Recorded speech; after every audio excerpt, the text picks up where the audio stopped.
सूरत में खाड़ी के किनारे बड़े पैमाने पर अतिक्रमण, बाढ़ के कारण खाड़ी को चौड़ा करने के लिए अतिक्रमण किया गया। खाड़ी को चौड़ा करने के लिए और पानी बिना रुकावट से बाहर निकले, उसकी वजह से बड़े पैमाने पर अतिक्रमण वराछा जवाहर नगर सोसाइटी में आए खाड़ी किनारे अतिक्रमण किया गया। नगर पालिका ने खाड़ी के किनारे अवैध निर्माण पर कार्यवाही की। खाड़ी को चौड़ा करने के लिए सभी अवैध निर्माण को भी अतिक्रमण किया गया। 6 अलग अलग संपत्तियों का अतिक्रमण किया गया। अतिक्रमण के लिए भारी पुलिस बल तैनात किया गया था। लगभग 150 पुलिसकर्मी, 5 पुलिस इंस्पेक्टर, सहायक पुलिस कमिश्नर, पुलिस डीसीपी साहब और अन्य अधिकारी मौजूद थे। नगर पालिका के अधिकारियों और कर्मचारियों द्वारा अतिक्रमण की गई।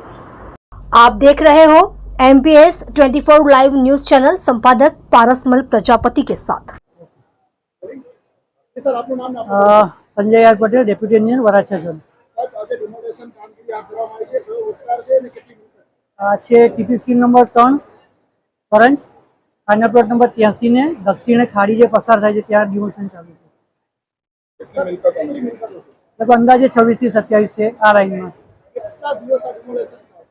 डिमोशन मारी गणतरी पण हाल 3 થી 4 દિવસ में एक्सप्रेशन करीए छे, पण स्थળ स्थिति जोता એવું લાગે છે કે મને અઠવાડિયું પણ થઈ શકે છે। સ્થાનિકોનો રોષ હાલમાં નથી, સવારે હતો। અત્યારે એ લોકોને પૂરતી સમજ મળી ગઈ છે, પોઝિટિવ રિસ્પોન્સ એ લોકો આપે છે અને મિલકતદારો સ્વેચ્છાએ ઉતારવા માટે તૈયારી બતાવે છે। એસએમસીના 3 ડેપ્યુટી એન્જિનિયર છે, 3 આસિસ્ટન્ટ એન્જિનિયર છે, 20 થી 25 પીએ સુપરવાઇઝર છે। પોલીસ ખાતામાંથી ડીસીપી, 1 એસીપી, 6 પીઆઈ છે, 6 પીએસઆઈ છે। ટોટલ એ લોકોનો 152 જણાનો સ્ટાફ છે।